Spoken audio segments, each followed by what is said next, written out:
Foundation has started. We are going to have series of discussions on Northeast, as EGROW Foundation wants to undertake research and actively collaborate with professors, academicians, policymakers, researchers in Northeast. So it is in this context that we are starting this series of webinars, which you will see unfold in the next few months. Today's is the first in that series, and we are very fortunate and happy that Professor Vijay Kumar and Professor Indranil Bhaumik have agreed to address. Next week again, we have another session on the Northeast. The way we are going to go ahead with these sessions, because I'm not a specialist on Northeast, and we want the audience and everybody to get the best and the most out of these webinars, I'm just going to hand over to the specialists from that region.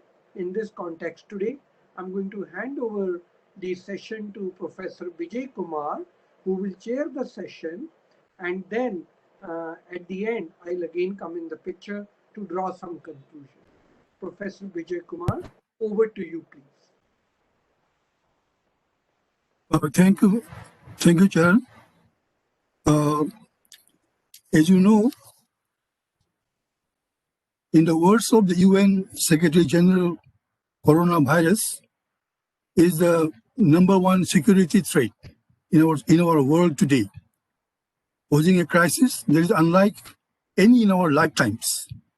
It is an unprecedented humanitarian challenge, and even though it was diagnosed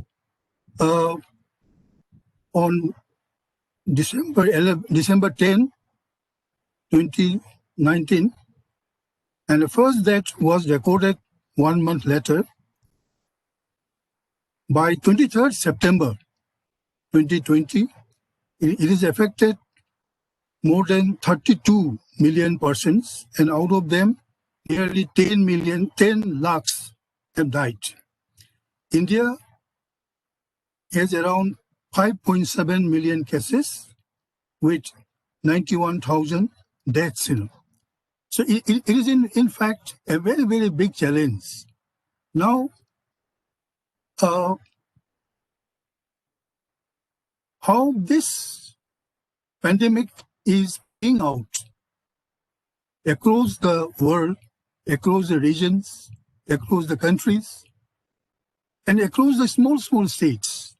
Now, this is very important because every region has their own unique characteristics, and these characteristics actually interact with the incidence of the pandemic, and we see the effect and incidence of that. So it is in this connection that this type of webinar is being organized by the EGROW Foundation, trying to examine the unique aspects, characteristics of this region, the northeastern region of India, when this epidemic plays out. So today, we have a 1 hour session, and our plan is I will request Dr. Indranil Bhaumik to speak for about 20 minutes, and I will again make my presentation for another 20 minutes, and the remaining will be for discussions, and even if needed, we will again chip in. Whatever we had missed out in the presentations. So this is basically an exercise to have a feel of the nature of the interface between this pandemic and the regional specificities, which is very, very important, because we are dealing with a totally unknown virus, and even after 6 months, we are still struggling with its basic characteristics. So whenever we economists also discuss the details of this issue, we will have lots of uncertainties. I mean, many aspects which we are not very sure about, But these are basically extrapolation, extensions of our knowledge and experience, with which we will be dealing with this challenge, So now I request Dr. Indranil Bhaumik to make his presentation on the impact of this COVID-19 on the economy of Northeastern region. So Indranil, you may start. Thank you, sir. Good evening, everybody. I guess I'm audible. Now I have a PPT, but I believe the format that we have here, it's better I speak on my own. What appears, and since the topic itself is specifically on Northeast, I believe all of you are aware that our region, we are lagging. We are a deficit-prone region according to various indicators that we can consider of. And the local economy is often said that it is in an equilibrium at the low level. I don't know whether it's a trap or not, but it's true that often our economy is subsisting at a low level. The government sector is large. Government plays a big role. And in terms of macroeconomic identity, if we consider, we can say that G is large in this region. The region is special. Well, no longer we have the special category specification, but still the special category criteria remains because of the hilly terrain as well as the international border. All the states of this country share borders, and nonetheless, we are said to be tied up with the mainland if we with a 22 or 26 kilometer chicken neck. But the process of integration has been on for quite some time, and mainly because of the strategic importance of the region, we do have a substantial military presence in the region. The region receives, if I may say the word dole, from the central government for meeting its deficits. But the people from the region are trying their best to integrate themselves with the other parts of the country, and we have a sizable proportion of out-migration from the region to other parts as well as other countries, and this process is on the rise over the last few years, more specifically. Nonetheless, the modern times gives us an aura of hope with decreasing insurgency, the Lucas policy churning out as activist policy, whereas we think of having new opportunities, new economic options, particularly relating to skill formation, retail sectors, and tourism sectors, which have been identified by the experts that these are the sectors through which we can really take up or we can bridge the gap that the region faces with the other parts of the country. Well, in this backdrop, we come down to the COVID scenario. The first case of COVID came to the region way back in March, but it was the lockdown period and containment was more or less pretty strong. And the initial days of COVID in India saw a very nominal existence of COVID-affected persons in the region. But if I can say, unlocking of COVID-19 happened in the region with the trains coming from the other parts, which brought in people from metropolitan cities and from industrial sectors, and that suddenly saw the surge in COVID-affected persons in the region. Currently, we have in the region as a whole, obviously this region accounts for 8% of the country's area and around 4.2% of that country's population. Currently, we have around yesterday's figure, yesterday at around 12 midnight, the region had 222,000 COVID confirmed cases, which is 3.8% of the country's total. The number of deaths in the region was 1,032, which is 1.12% of the country's total. The active number of cases in the region is 45,000, which is more than 4.5% of the cases. The recovered number of patients is 176,000, which is 3.71% of the country's existence. Now, in terms of the states, we find that the rate of incidence is higher, particularly in the states of Tripura, Arunachal, and Assam. The national average for, if we say that the rate of incidence is for COVID-19 is 4,361 per 10 lakh population. These three states, Assam has more than 4,828 as the incidence per 10 lakh. Arunachal has more than almost 5,600 persons per 10 lakh. Tripura has almost 6,000 cases per 10 lakh population, whereas the other 5 states have less than the national average, with Manipur having around 3,000 per 10 lakh population. Often it is said the case of COVID, the rate of incidence for in many of the northeastern states is less because of the population density, which is very true. And also, we have to consider the fact that the incidence of testing has also been low. Nonetheless, currently in the region, there has been tests of almost 38 lakh cases, and which is more than 5.5% of the national average. Now, obviously, when COVID came in, the response from it was, as our chair for the session identified, that this is something which was never an experience earlier. So everybody was startled that how do we react? What should be our response mechanism? The standard operating procedures were followed. The civil society in many states played a big role in helping out fellow citizens.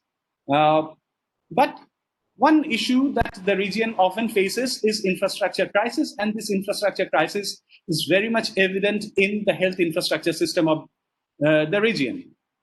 It's certainly limited, and we have had a trend from the region that whenever a person is able for in need of medical treatment and he or she is able, they move to other parts of the country for treatment.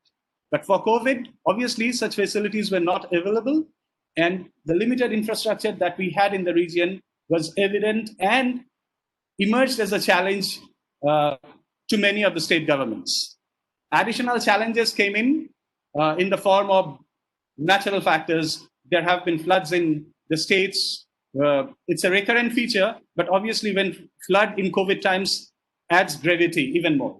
Also, there have been reports of certain man-made issues which have also affected the COVID response, and the people, obviously, they had to bear the brunt. Nonetheless, if we look into the impact of COVID-19 into the region, obviously, we have to start with the life and livelihood. And it is the unorganized sector workers who have been affected the most. The hawkers, the maids, the daily wage earners, they have been severely affected. I believe all of you have had the same experiences. We have seen a lot of people who were otherwise engaged emerging as vegetable vendors and moving with trolleys in urban areas to earn their living, particularly because this sector was given a freedom from the lockdown rules. The number of delivery boys, particularly for Swiggy, Zomatos, and other service providers, have increased in urban areas. I can say that particularly for Agartala, this has happened. The agricultural sector, well, the quarterly estimates has also shown that the agriculture was the only sector where we had positive growth, and agriculture, since of its relaxation, was not badly affected in terms of its production issues. The plantation sector, which has a large presence in the region, was also given some relief after the initial phase. But what has been affected badly in the region is the construction sector. Construction has been a big employer, a big source of investment in the region. And this sector has also seen a lot of migrant workers from other parts of the country working in this region. The flight of labor has happened, as we have had people from other regions coming back. The construction workers from many of the sites, large construction sites in the region, have moved away and gone back to their places, creating a void in the construction sector.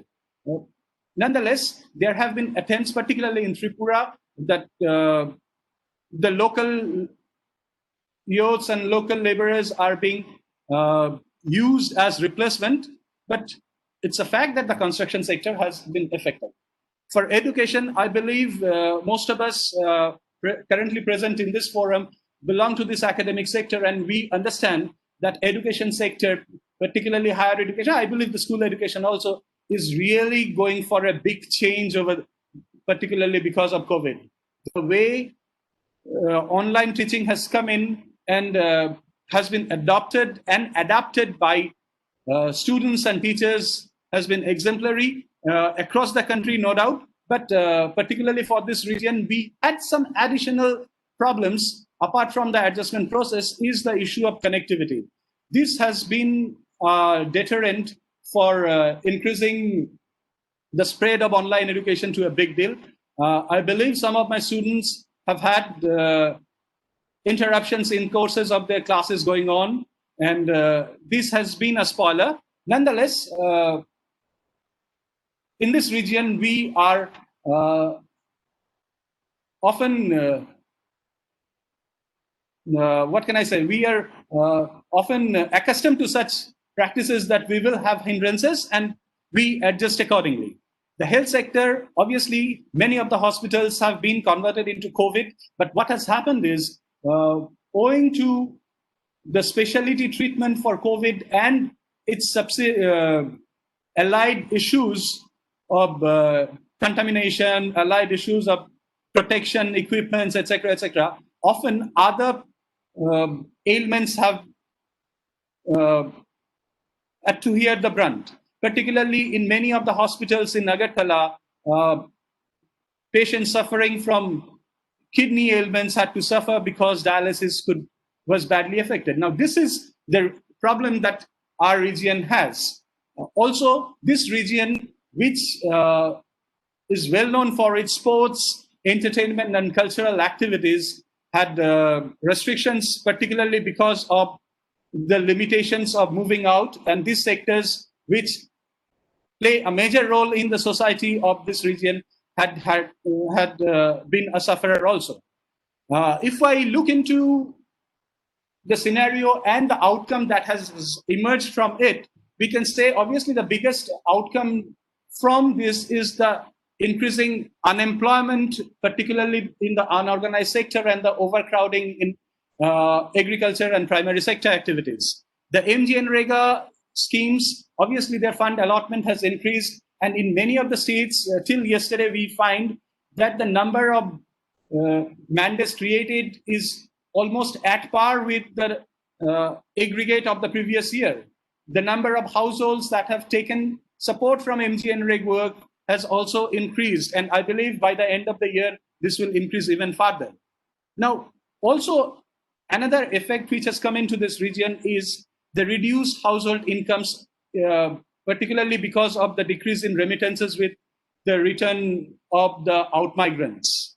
Now, this has created a scenario of uncertainty over spending, and this, obviously, when there is apprehension for spending, we can understand what are its multiplier effects and the linkages that can emerge. Also, another outcome which I specifically feel for the region has been the gender dimension relating to hospitality and wellness sector. A lot of people, a lot of young females from this region have been working in other parts of the country in the wellness and the hospitality sector. And with these two sectors being adversely affected, they have come back to their homes and their regions. Now, this is something which is a big issue, particularly because many of these persons who had the opportunity of moving out had to fight it out to move out for work. Now, in these COVID circumstances, when they come back, when they return home, going out for the second time, would obviously be a big challenge for them. Moreover, slowdown in the economy has affected the three sunrise sector, which I had initially mentioned, particularly in the recent years of the region. Tourism in the region has been badly affected. Obviously, people associated with it are suffering. The retail sector, we have had a lot of big brands, a lot of malls, which had created a lot of employment in the urban areas, particularly in Guwahati and other capital cities, had some impact. The skill formation, particularly the schemes which had taken up, which had been set up in the backdrop of the National Skill Mission Development Council's initiatives, have also had to close down many, particularly in Tripura, because of their linkages in other parts being affected.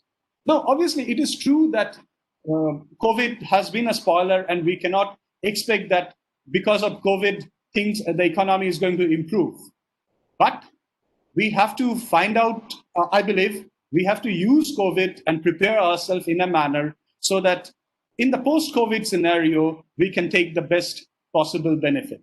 I believe the region should focus most on agriculture and primary sector activities, because this is the sector which assures some kind of the uncertainty is less, because people will need to have food, and the region has enough potential for going in for specialized agriculture and high valued ones. Particularly, there have been studies by several agencies where we have identified the market, the crops and fruits, vegetables that has marketable surplus, and we can harp upon them. We can really focus upon them and use those items where we have special surplus, marketable surplus, and use for food and food processing industries. Because of the COVID circumstances, this is a sunrise sector. Particularly also the aquamarine sector needs to be really focused for in the region,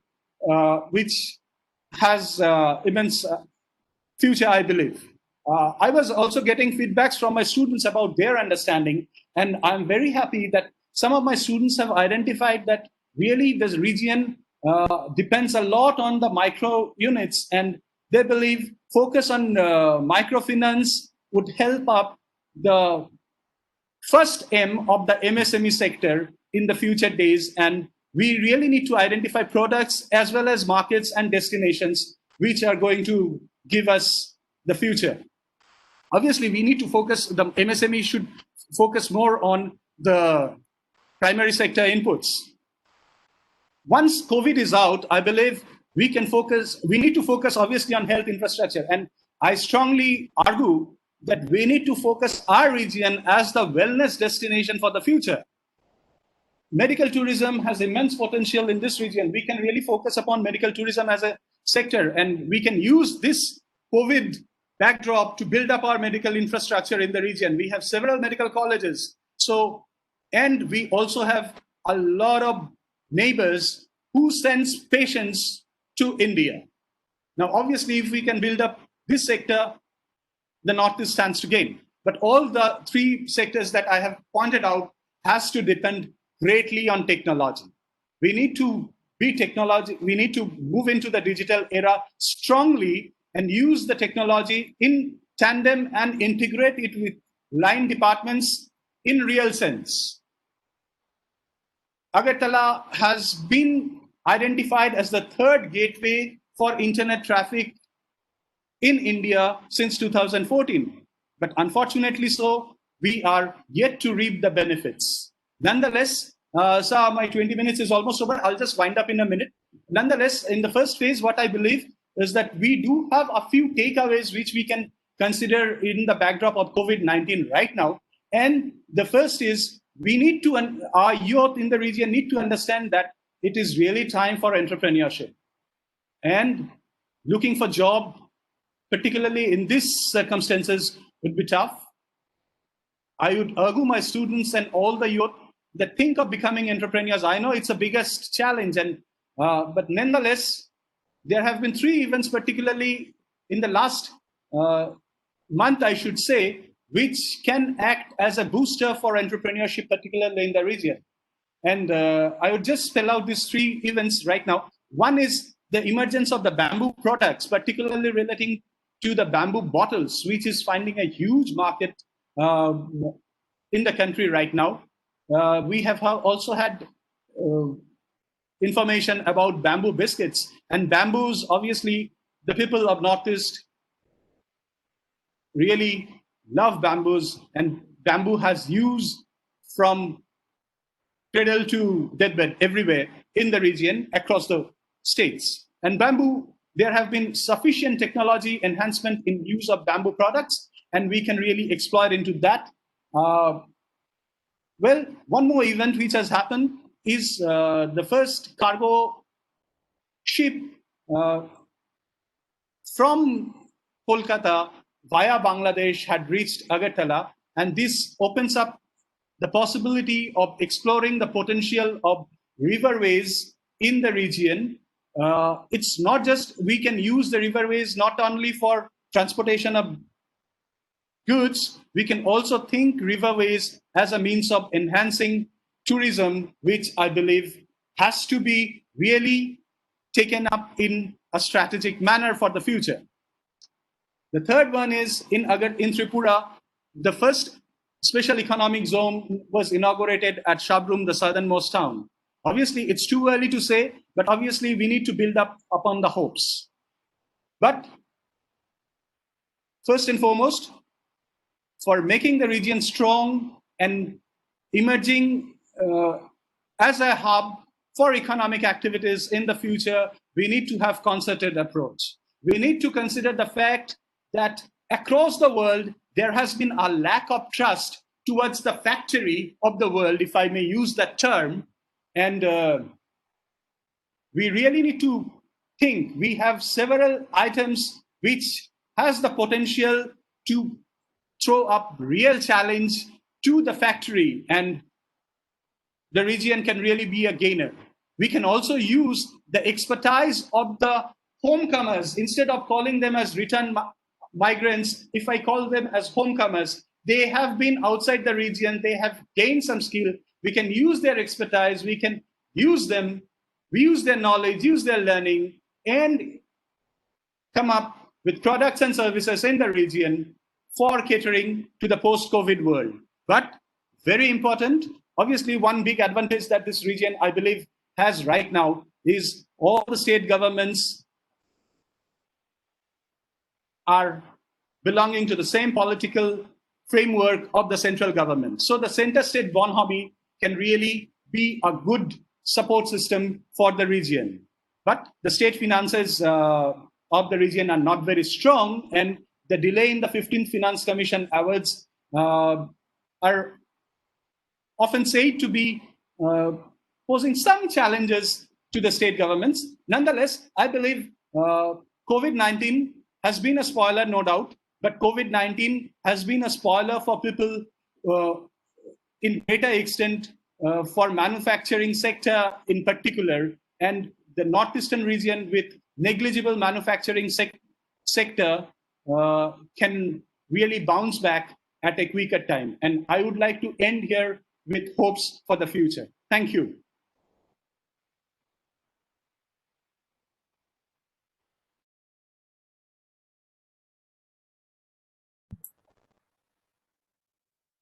Thank you, Dr. Indranil. Actually, now I will share my thoughts on the issues that you have raised. In fact, my state used to be infamous for these buns and blockades, and when we look at these these prolonged lockdowns and these things, that phase actually pales into insignificance. We really are having a very, very different perspective of the things that are playing out. But as I understand, when we talk about the impact of the this pandemic, we have also to think about the way out. Now in this connect, I would like to said that there are very two important things. One is the political will, the commitment of the government to get the things done properly. And the other one is data-driven decisions. We have to collect as much data as possible about this pandemic. As a matter of fact, because this is a new virus, we are not aware of many of its characteristics. And the two topics, today I had an interaction with a spokesperson from my government, and he was admitting that there were so much of information that they are not authorized to share with the actually researchers. They are actually showing only just a few of the available information with the due approval of the higher ups. So he was actually requesting us to have organize some occasions where we can have a free and a fair discussion about the database. But as we know, we really don't know how this can, and we really don't know whether we are at the end heaven. We are just struggling, and there are lots of uncertainty about every aspect, from the basics of the to the reliable and the consistency of the data being collected. Actually, I believe that the type of data that we are collecting right now maybe also there may be problems there. So until unless we have this proper data for the this pandemic, I mean, actually we will be actually facing lots of handicaps also. Now, of course, this COVID crisis, I mean, we have seen the deaths of nearly 1 million person, but again, I must say that you go back to the Second World War, when nearly 60 million people died, and everything was actually raised down actually by the war. But we bounced back, we came back. So I again feel that despite the uncertainties, despite the difficulties that we are we will be able to emerge victorious again.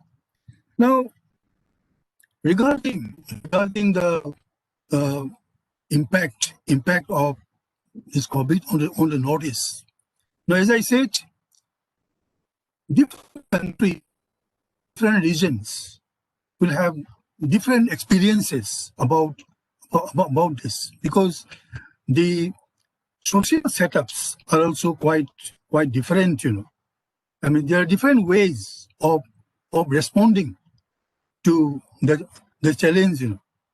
So when this pandemic started, and when we saw, I mean, this growing exponentially in other parts of India, but not growing that fast in this region.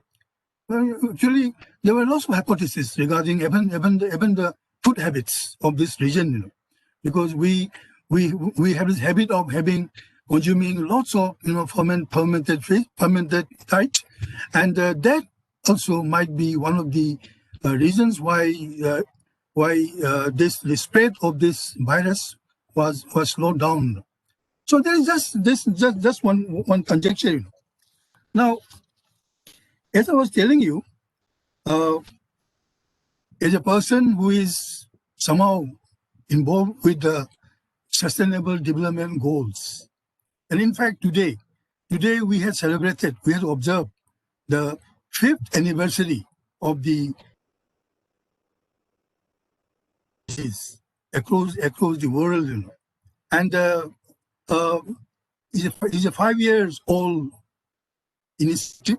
And when the pandemic struck, we were actually ready on launching ourselves in what you call the decade of action.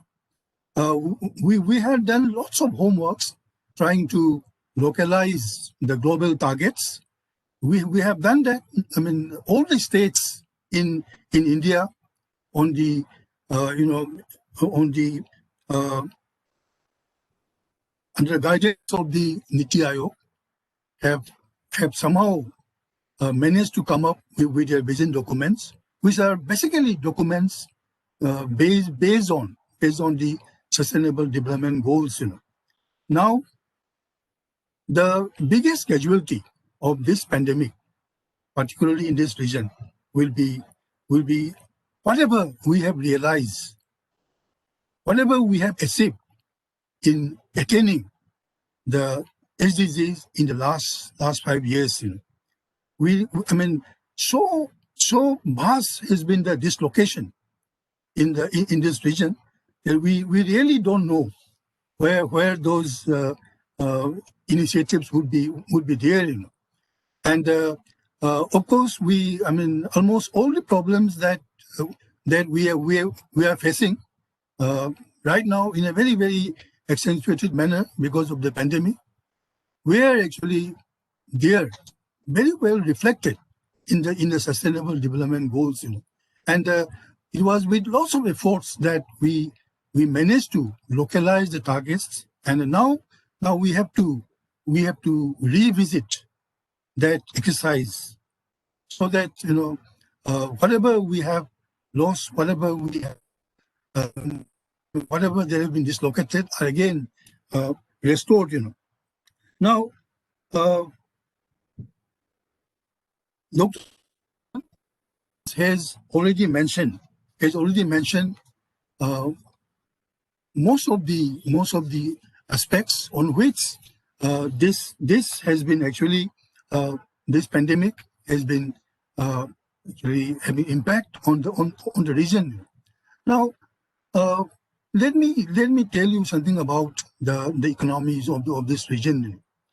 The economies of this region, except for Sikkim, are not having very high growth rates. But as per our requirements, as per our not 2030 but the Vision 2020 documents, we were required to grow at a very, very high rate of growth, But somehow we have not been able to grow at that rate, and we actually,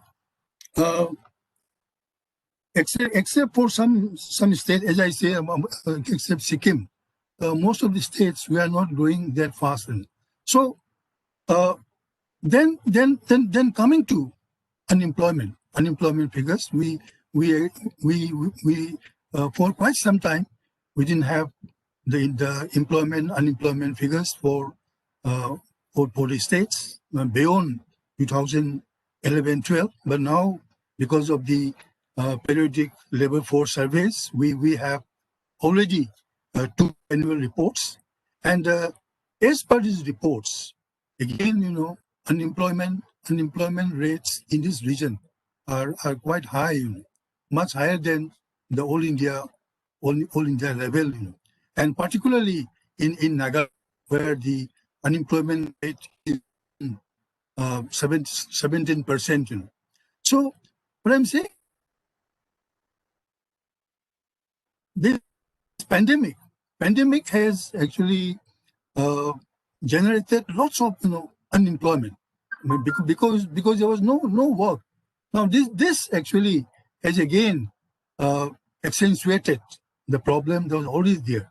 And besides, one which we also share this region with the rest of the countries, that in spite of growth rates, our jobs were not growing. It was more or less, growth with very less intensity of jobs, not exactly jobless growth, but we really didn't have that level of intensity of job in that growth, Then again, there are also questions about the growth rate, but nevertheless, what I'm trying to say is that we really have this unemployment, and add to that the return migrants, and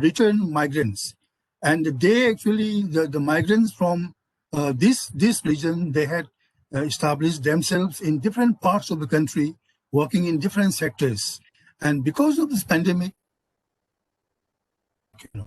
it's extremely difficult for any government to to provide them with adequate and adequate quality. Now, in the sustainable development goals, we have been talking about decent jobs, and I believe with the influx of these, these workers whom internally called the homecomers, even though we would like to be benefited from their experience, we would like to welcome them, but I really don't know how to accommodate their skills, because they were actually accentuated, they were actually tuned for a different levels of development in the metropolitan cities, So that is one thing, and another thing that I would like to share is about these migrant workers, Construction sector has been playing a very, very important role in any of the states in this region, And unfortunately, this is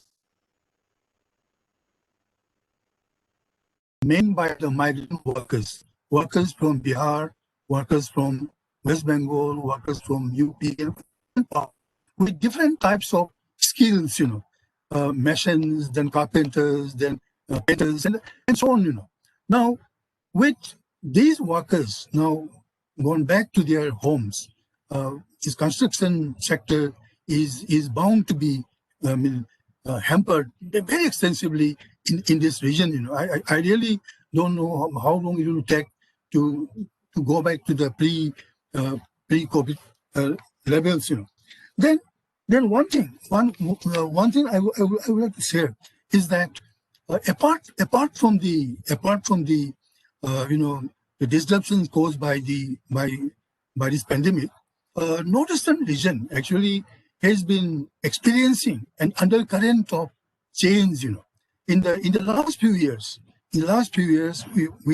we had this experience of Lucas policy, then the Aegis policy, then the Sustainable Development Goals, which actually provided us with opportunities for introspection, for revisiting the extent economic policies. It is important because we believe that the policies we have pursued so far have failed to restore the vision that this region had at the time of independence. Somehow in the last 7 decades, we have grown increasing over the region. So when we talk about the fiscal measures, we really cannot think about much, because the most of these states depend heavily on the doles from central government.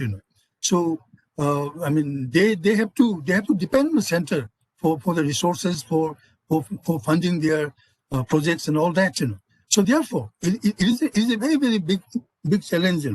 Now, what I'm saying is that this undercurrent of rediscovering ourselves has been given a full impetus, strengthened by the isolation that we suffered during this period. And I believe that this experience of isolation from the mainland, from among ourselves, will actually uh, uh, actually strengthen our belief in ourselves, and we will definitely try to rediscover ourselves in this process. Uh, then uh, then of course uh, we actually we uh, I am basically an optimist. I believe that, with every, there's always a silver lining, and you can really appreciate light if you have not experienced darkness. That's actually what is being being played out now. And uh, we are actually uh, seeing a process of unmasking ourselves. We have been masked, no doubt. Everyone is being covered with masks, but the entire development process, the entire meaning of civilization, that those things have been unmasked. We now realize how vulnerable we are. Because of our own doings, or because of these various developments. And, uh,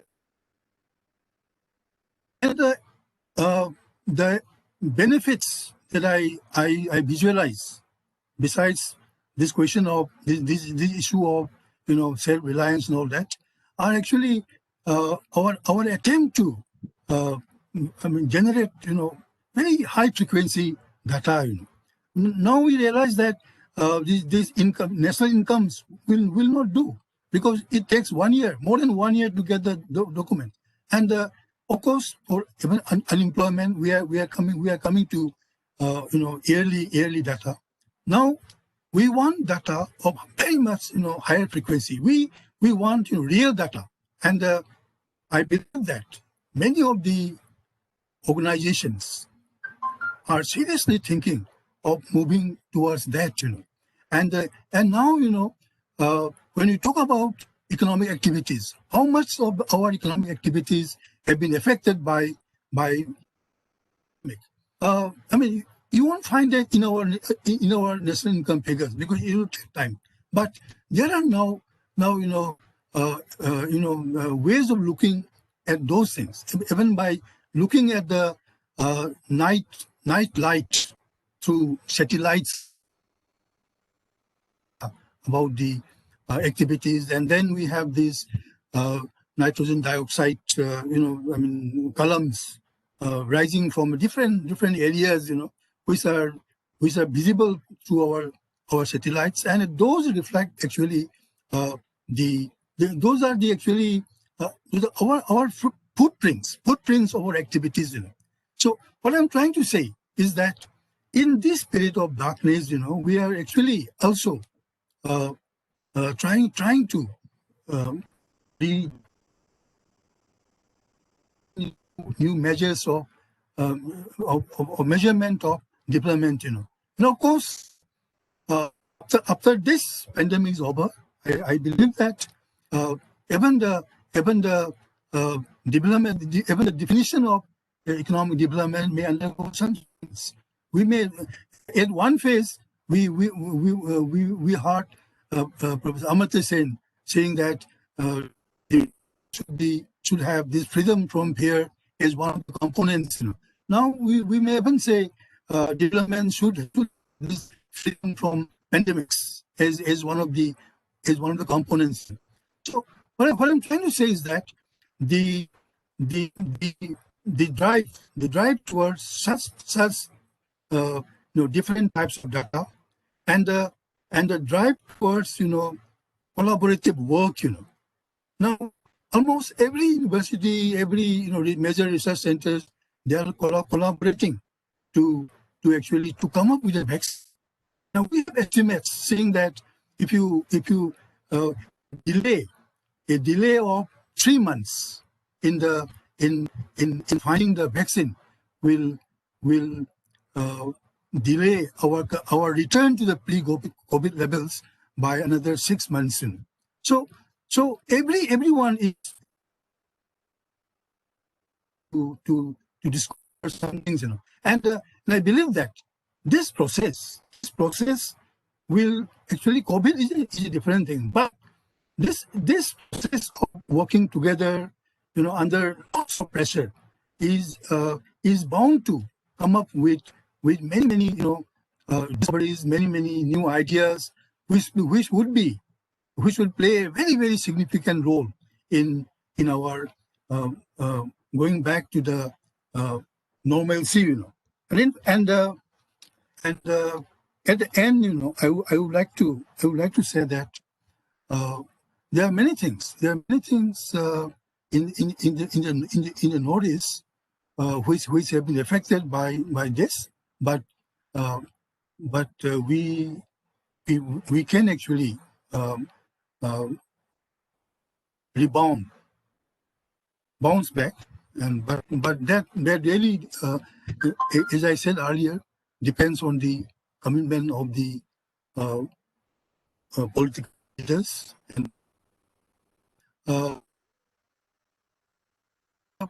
without a political will, it will be very difficult to organize all the efforts in a very coordinated manner. But that is essential, because we are running short of time, we are running short of money, and so everything is in short supply. So we have to pull in whatever we have, expertise. Then we have to pull in money, we have to pull in everything, so that we emerge unscathed. Of course, I mean whatever has happened. I mean, we cannot get that back, uh, but we have to re-emerge, and I mean that much is sure. I mean the new normal may not be what the future uh, used to be. I mean we have our perspective about the future, and that actually may not be there. So uh, as I said earlier, we really no, we still have some. I think still have some time. So we will actually uh, we have some time for discussion. So uh, I will request our our colleagues to express their viewpoints, because everything is uncertain. It is totally, it's a very different game than what we are used to. Everything is uncertain. So whatever I've said, I mean, you may be having a different view, and you may want different queries, and so we'll have a sort of interaction with the audience. So let's have some questions. Thank you very much. Thank you. Professor Bijoy as well as Professor Indranil. I have a question for both of you. Both of you have given an excellent picture of what is really happening in the Northeast. And obviously, the COVID is once in a century event, brings in too much of uncertainty. And I think economic theory will have to be recast and rethought with what is really unfolding in front of our eyes. My question to you is that, and I leave it to both of you, given that you would have seen that in India, the first quarter growth was negative by nearly 24%. And you have seen that the lockdown continues, and it is nearly 3 months into the current time after the first quarter is over. So that means almost the second quarter has also been lost as far as India is concerned. Now, when you look at Northeast, what is your feeling?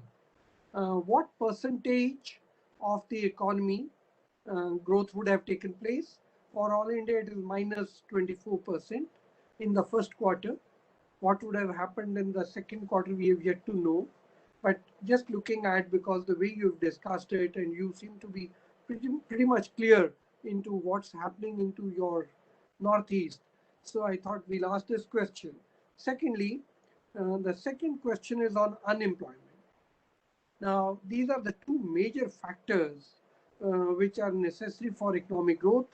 If labor is not there and you are not able to produce, then the situation becomes more grim. So in the rest of the country, our fears are, if we are not able to engage the labor force properly, firstly it goes waste, and then also gives rise to petty crimes and sort of dissatisfied behavior, which reflects into social issues. So what is that you are visualizing in Northeast on these two things? The last question I have is, we are visualizing that the year will close by better because the festival season has started, and therefore people will come out in a big way, industry will recover and recoup. So by end of March, we would have done better as a country. In Northeast, what is your view of or what are your projections for the next 6 months on growth?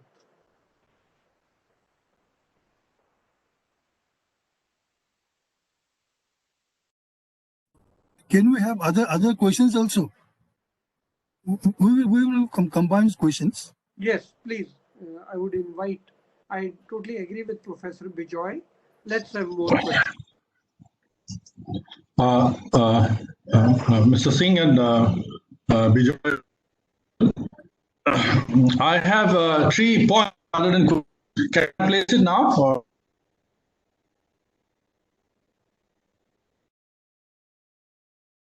Hello, can you hear me? Okay. Can you hear me? Yes. Yes, sir. Can you hear me? Yeah. Yes, sir. Yes. I have 3 points from on the presentation of Indranil and Professor Bijoy.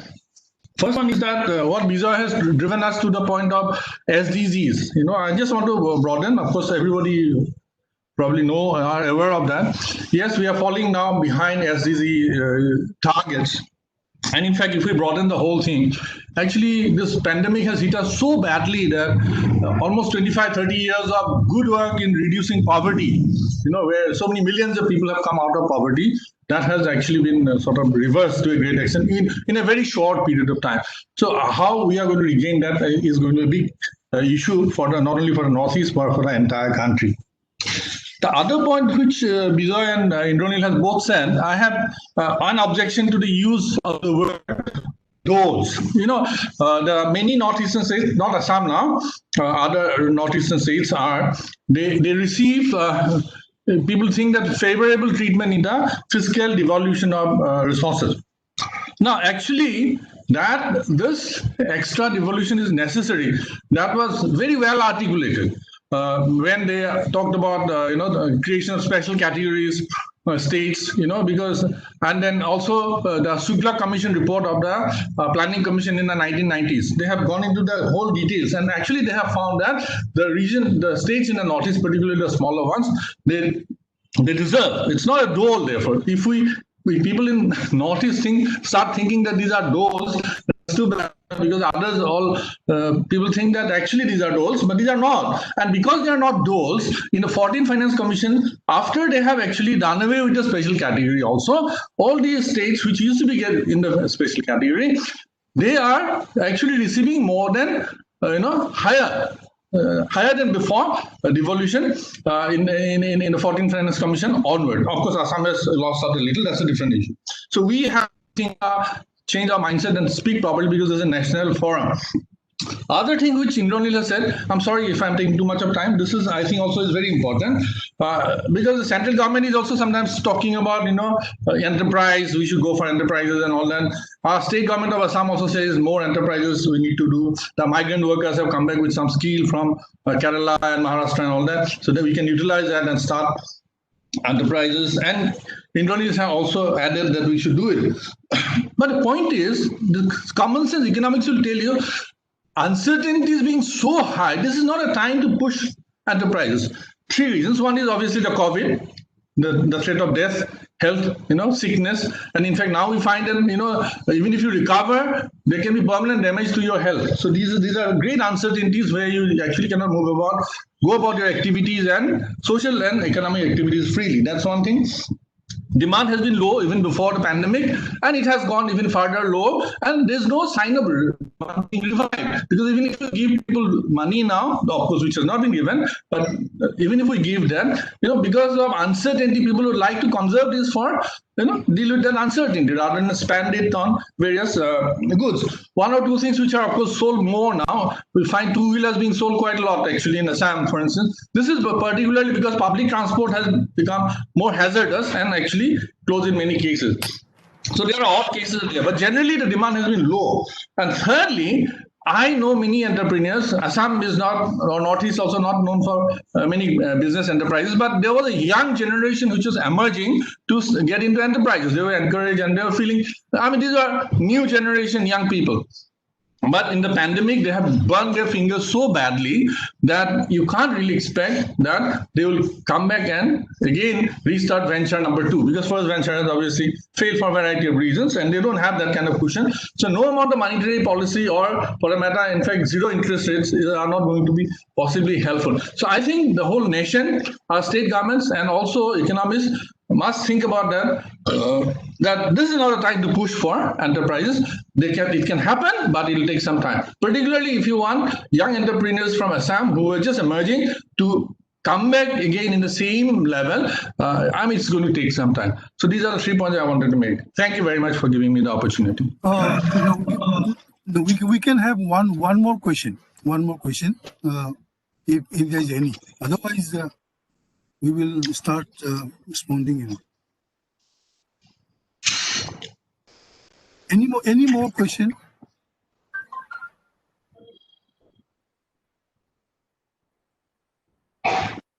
Oh. Hello.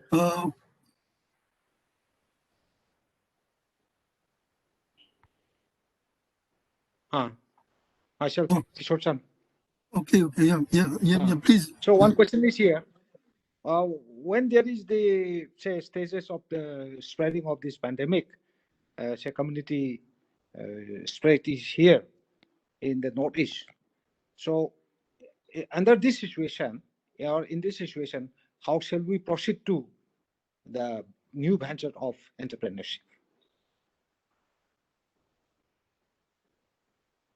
There's a threat from the community spread.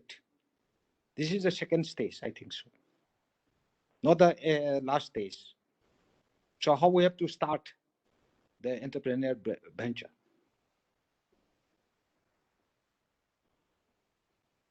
Thank you very much. I request. Another is, the second point is for the survival and security, social security of the Northeast. The lower strata of the economy, particularly the informal sector, so to say about the about our economic activities based on cultural economy. For example, but most of in the Northeast are under this cultural economy survival.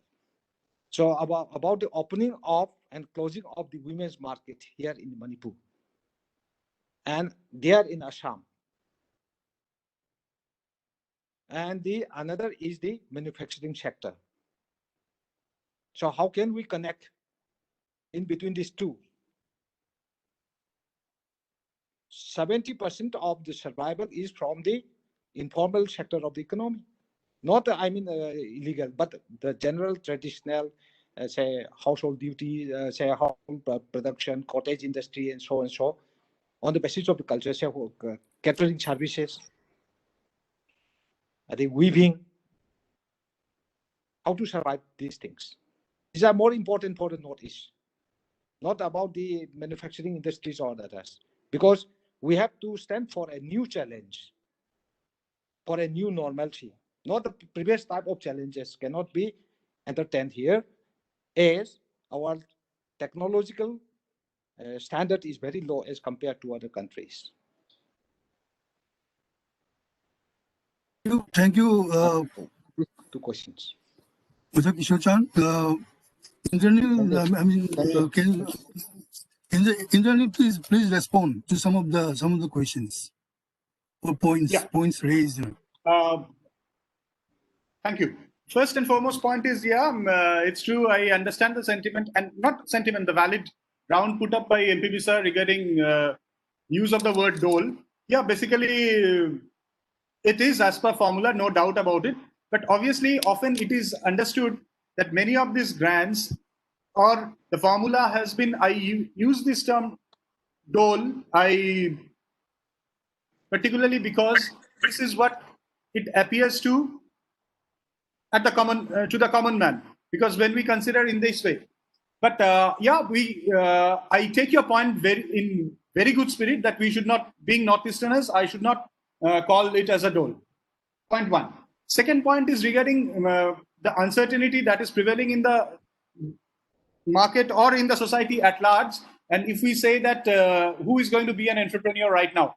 Sir, I mentioned about the post-COVID scenario. I have never asked that we take up entrepreneurship right now. And also, sir, I had specifically meant out that whatever fund is available to the households, there is a kind of adverse spending. People are not willing to spend because that is also affecting the demand side. Now, this is something very true. People are in a mode to save for harder times. So there is this issue which stands. Obviously, it is true that we cannot have entrepreneurs coming in this moment of uncertainty. But it is also true that once this uncertainty or this COVID period, we do not have any definite time period, but when it's over, the opportunities for jobs or being employed by some other employer is also minimizing. So the point is, there has to be this entrepreneur spirit. And to Kishore Chand sir's query about the informal, the micro and mini sectors, yes, sir, that is what, when I stressed upon the first M of MSME, that is what we need. We need to consider about the small units. We have to consider, because these are the small units which are the crux, which are the major part of our economy, our region. Coming to Charan Singh sir's query about the social issues, yes, sir, this sizable period of uncertainty and unemployment and lesser income does create the possibility of increasing crimes, and we cannot ignore that. It is true that the extent of insurgency has come down in the recent times, but there are also reports of very recent times that there have been some instances of some groups luring rural villagers, rural youths for anti-government activities. So this is a possibility which needs care and attention. Regarding the next 6 months,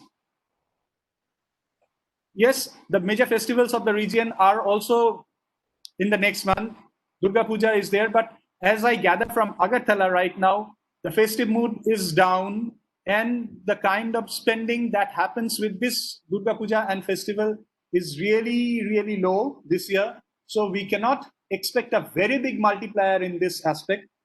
It is true that if some kind of demand generation could be ensured, if some kind of money was available in the hands, that would have increased effective demand. But I mentioned about the tight state finances, so I don't know how much that would be possible at this juncture. Central government intervention can really be a big booster in creating effective demand. And regarding figures of the first quarter figures for Northeast region, sir, I humbly submit to the points raised and pointed out by Professor Bijay sir, is that data itself is a big crisis, and in Northeast it is even more. For many of the states, we do not have the yearly data also for the previous year. So often when we look into the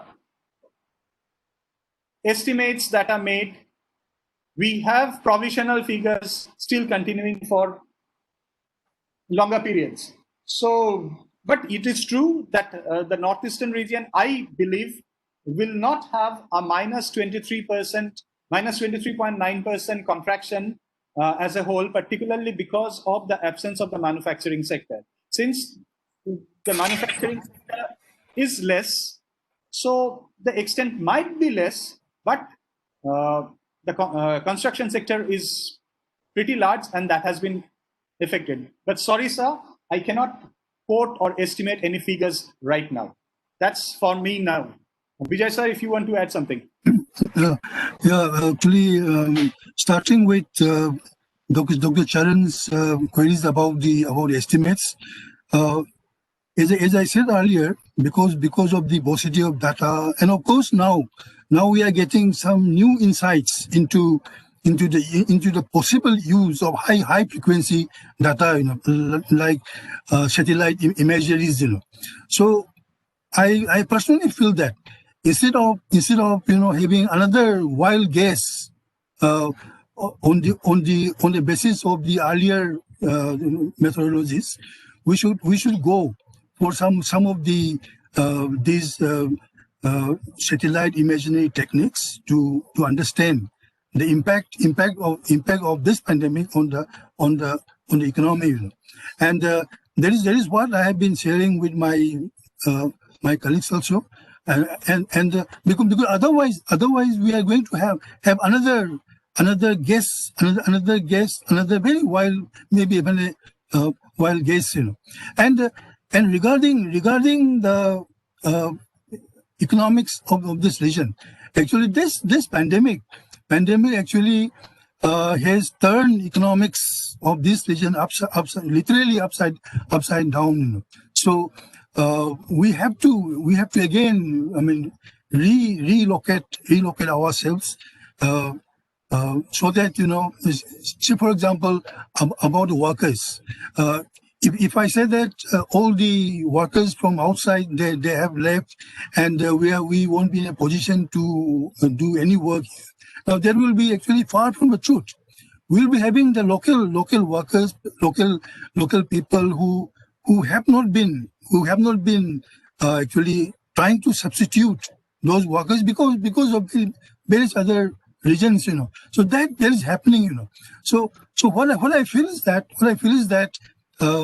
many of the questions that have been raised in this forum, they will be answered by the change in our perspectives, This experience of the pandemic and the lockdowns, have given an opportunity for a very serious rethink of the possibilities of the opportunities, So I mean, how do we revive our cultural these things? How we take care of the entrepreneurship? All these things will have to be re-examined in the context of these change perspectives, So this is what I feel, and of course. I mean, this is the beginning of the thought process, and as I said, actually, at the end of this phase, this region, I mean, would have actually benefited a lot. I mean, in everything, and regarding Professor Besbar about the SDGs, as I said earlier, we don't know how much damage has happened, but we have to do a revisit of our achievements, so that we can bring our economy back on the rail, So that is what I think all that I have to say, and now I request Dr. Charan Singh to kindly take over. I must thank Professor Bijoy Kumar for having handled the session so well. And I thank both the speakers, Professor Bijoy and Professor Indranil, to have shared their thoughts. We have kickstarted this webinar series, and on Northeast, I think this was the very best introduction and that we could have ever got. On October 1, which is Thursday, we will be having Professor Bez Barua and his colleagues speaking to us on again the Northeast economy. And I would invite each one of you to please participate in the on October 1, same time, because there are going to be 3 of them. We are allocating 90 minutes to that session. It'll start at 5 and close at 6:30. With Bez Barua, there will be 2 of his colleagues there, and he will be chairing the session. On October 1, again inviting each one of you to please come. We have a good news.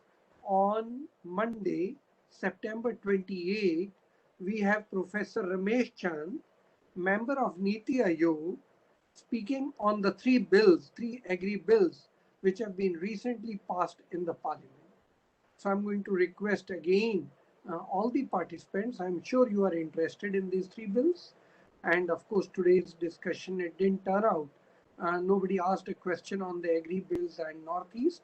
I'm sure in Bez Barua's session on October 1, that issue is obviously going to come up because by that time, much more literacy on the 3 bills would be there. So inviting you all to the session from 5:30 to 6:30. I'll send you an email on September 28 and from 5 to 6:30 on October 1. Once again, thanking the panelists, Professor Bijoy and Professor Indranil, and thanking the participants for having participated in this session on a Friday evening. Thanks a lot. Thank you. Thank It you was a very much. pleasure. Thank you.